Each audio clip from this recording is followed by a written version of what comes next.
J'ai 4 ans, c'est le mois d'août et je passe les vacances à Barcelone chez ma grand-mère.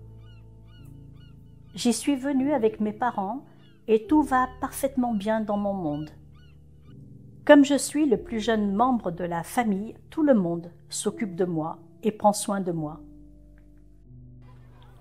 Un jour, une de mes tantes vient nous rendre visite l'après-midi et me propose d'aller chez elle voir mon cousin Fernando qui est très impatient de pouvoir jouer avec moi et m'apprendre la guitare. Je suis surprise de cette proposition et le doute s'insinue en moi. Ma mère, qui d'ordinaire ne s'intéresse pas à moi, me regarde avec intensité et me pousse à partir avec ma tante, m'expliquant à quel point je vais apprécier cette séance de guitare. Je n'ai jamais oublié le regard de ma mère. C'est le regard du mensonge. Le surlendemain, je repose la question à ma grand-mère « Où sont mes parents ?» Et je refuse de lâcher prise. Je pose la question encore et encore d'une façon hystérique jusqu'à me mettre à hurler de terreur. Mon oncle Raphaël crie aussi et couvre mes paroles avec ces mots terribles. « Dis-lui la vérité enfin. Dis-lui que sa mère l'a abandonné. » Ces paroles ont un effet glaçant sur moi. Elles ont le pouvoir de me faire taire d'un coup, d'arrêter mes hurlements et de stopper toute vie en moi. Je reste prostrée, silencieuse, sidérée. Je reste là, sans réaction. Je suis morte. Je ne participais plus à rien. J'attendais de voir ce qui allait se passer, car je n'en doutais pas. Il allait certainement se passer quelque chose de terrible. Je supposais que mes parents avaient dû avoir une excellente raison de me laisser là. J'attendais là, sans cesse. J'attendais encore et encore, inlassablement. Puis j'ai perdu espoir. Puis j'ai baissé les bras et j'ai renoncé. Cela me surprenait tellement, ce manque de souffrance, que je regardais la cloque se former avec un intérêt tout scientifique. Cette cloque m'a tenu compagnie pendant longtemps. Je passais des heures à la regarder, sans comprendre ce qu'elle faisait là, sur mon poignet. J'étais subjuguée par les transformations successives de la brûlure. J'avais un besoin intense de me l'approprier parce que je ne comprenais pas pourquoi je ne souffrais pas. Aujourd'hui, il me reste une toute petite trace de couleur marron sur mon poignet gauche qui me rappelle que l'on peut souffrir sans avoir mal, ou l'inverse, avoir mal sans souffrir.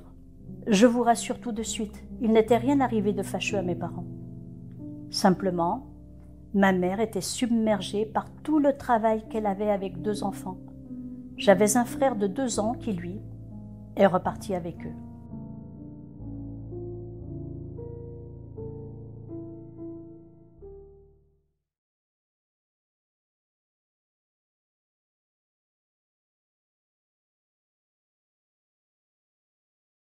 Ma grand-mère allait très souvent au marché. À Barcelone, comme partout en Espagne, les marchés sont couverts comme des halles. Chaque fois qu'elle partait, elle me laissait chez des voisins qui habitaient en face de chez nous.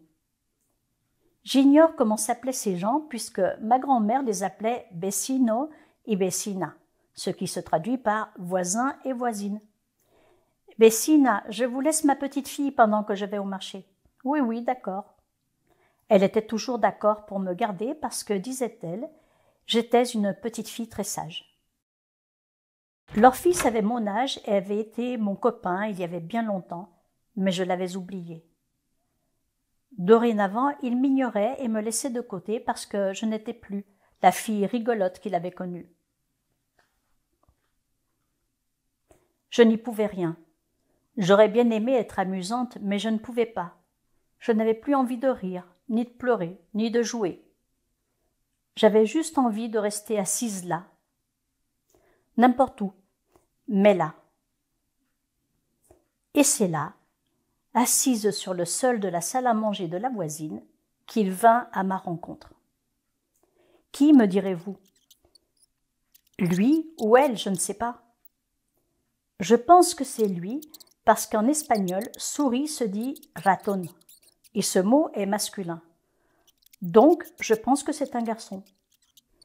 J'étais assise, hébétée comme d'habitude, à regarder ma brûlure qui avait viré à une couleur bizarre et dont la cloque était remplie d'un liquide tout aussi étrange et dont je me demandais ce qu'il deviendrait, ce qui sortirait de ce nid, lorsque mon attention fut attirée par l'impression vague qu'on me regardait.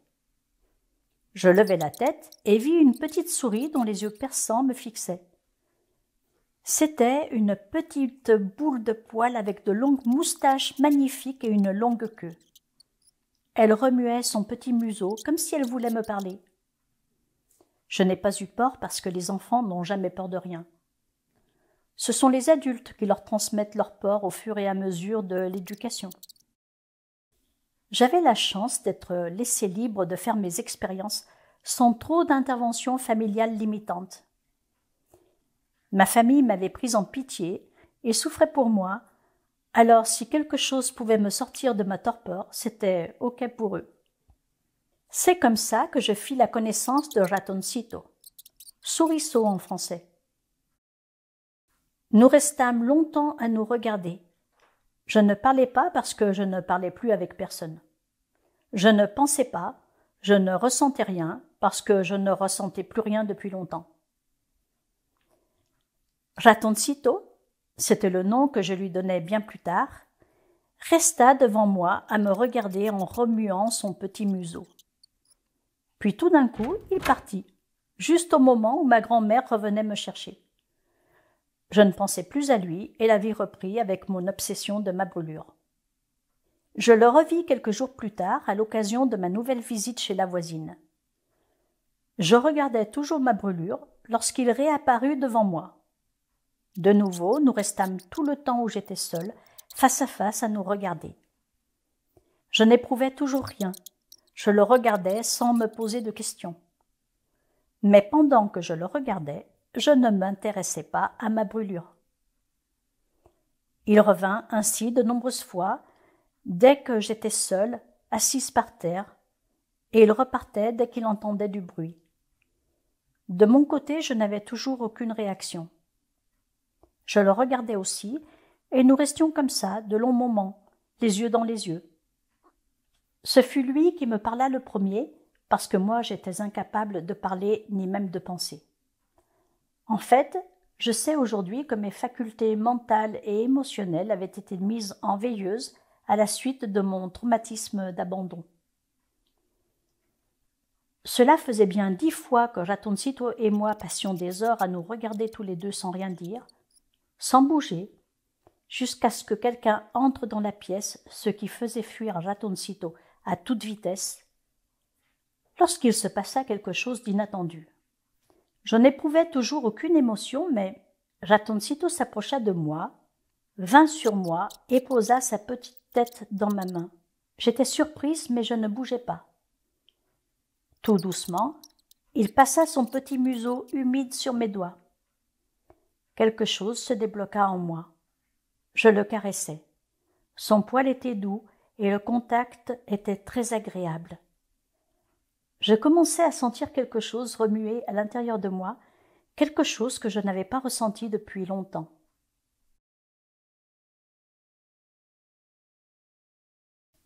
D'un coup, quelqu'un entra dans la pièce et Ratoncito partit rapidement comme à son habitude. La magie de l'instant avait disparu. Mais en repartant, avec ma grand-mère, je sentais dans mon cœur quelque chose de nouveau que je ne savais pas encore expliquer. Ce soir-là, à la maison, tout le monde remarqua mon changement d'attitude. Je mangeais avec plus d'appétit, sans qu'on soit forcé de me répéter inlassablement « mange ». Ma grand-mère me posa la question qu'elle me posait tous les jours et à laquelle je ne répondais jamais. « Ça s'est bien passé ce matin chez la voisine ?» Je ne répondis pas, mais un éclat nouveau dans mon regard l'interpella. Elle me posa donc une autre question. « Tu as joué avec le fils de la voisine ?» « Non, bien sûr que non, mais je ne le disais pas, je ne pouvais pas en parler, pas encore. Moi-même, je ne savais pas ce que j'éprouvais à cet instant précis, sauf que c'était, de loin, le sentiment le plus agréable de toute ma vie. Il faut dire que toute ma vie se résumait à quelques mois. Ma vie précédente était terminée depuis longtemps. Perplexe, ma grand-mère continuait ses questions jusqu'à ce que mon oncle Raphaël lui dise « Laisse-la tranquille, tu vois bien qu'elle est contente, arrête de l'embêter avec tes questions. » Oui, c'était ça, ce sentiment étrange. J'étais contente. À partir de ce jour, j'attendis avec impatience les moments où ma grand-mère partait faire ses courses et me laissait chez la voisine. Lorsque plusieurs jours s'écoulaient sans que j'y aille, je redevenais morose, mais c'était un sentiment nouveau aussi, la morosité. Je ne la connaissais pas avant. Avant, j'étais juste sans rien. Alors que maintenant, je ressentais l'impatience, l'excitation, la joie et la morosité, voire l'ennui. Avant, je ne m'ennuyais jamais puisque je n'existais plus. Grâce à Ratoncito, je me mis à exister de nouveau, puis à vivre de nouveau. Un matin, où je le caressais pendant qu'il posait sa petite tête dans ma main, je l'entendis. « Pourquoi es-tu si triste ?» Je ne suis pas triste. Qu'il me parle ne m'étonna pas, parce que personne ne m'avait jamais dit que les animaux ne parlaient pas.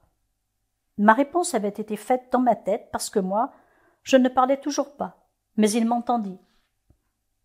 « Alors pourquoi tu es comme ça ?»« Je ne suis pas comme ça. »« Je suis content de te connaître. Tu es la première humaine capable de m'entendre. »« Moi aussi, je suis contente de te connaître. » Ma vie s'écoulait heureuse de nouveau, toujours muette avec les autres, mais avec de longues conversations mentales avec Ratoncito. Parce que Ratoncito me parlait dans ma tête. Et il m'expliquait que la vie de souris était difficile parce que tous les humains essayaient tout le temps de les tuer. Mais que la première fois qu'il me vit, il fut attiré par moi et me fit confiance. Je ne comprenais pas pourquoi les autres essayaient tout le temps de les tuer. Il m'expliqua que lui non plus ne comprenait pas, mais il savait qu'il devait s'enfuir dès qu'un humain apparaissait. C'est pourquoi il décampait aussi vite. Un jour, tout bascula. Ma grand-mère arriva en même temps que le voisin, alors que Ratoncito et moi n'avions pas eu le temps de les entendre arriver, occupés que nous étions à discuter. C'est le voisin qui cria le premier. « Un raton !» Ratoncito partit immédiatement. Moi, je restais cloué au sol par la stupeur, et le voisin hurlait qu'il devait trouver le moyen de tuer cet animal. Alors tout d'un coup, le besoin impérieux de sauver Ratoncito prit le dessus, et je me mis à crier et à pleurer. « No, no, vecino, no lo mate, no lo mate !» M'entendre parler de nouveau imposa le silence dans la maison. Le voisin, sa femme, son fils et ma grand-mère me regardaient comme si j'étais une extraterrestre. Moi, je pleurais toujours et criais de ne pas le tuer. Alors le voisin, pris d'une soudaine inspiration, me dit « Non, n'aie crainte, je ne le tuerai pas. » Inquiète quand même, je repartis avec ma grand-mère à la maison. La nuit dans mon lit, je pensais à Ratoncito. Je n'avais pas confiance dans les humains, capables de t'abandonner du jour au lendemain, alors qu'ils affirment t'aimer plus que tout. Le voisin n'aimait pas Ratoncito comme je l'aimais. Il ne pensait qu'à tuer les souris. J'étais sûre qu'il m'avait dit qu'il ne le tuerait pas juste pour me faire taire. Je parlais à Ratoncito dans ma tête parce que c'est comme ça que nous communiquions. « S'il te plaît, Ratoncito, pars, va-t'en. Je t'aime et je ne veux pas qu'il te tue. Ça ne fait rien si on ne se revoit pas. Mais reste en vie, s'il te plaît. » Je ne le revis plus. Je me sentis triste, mais l'espoir qu'il était vivant quelque part m'accompagna pendant longtemps.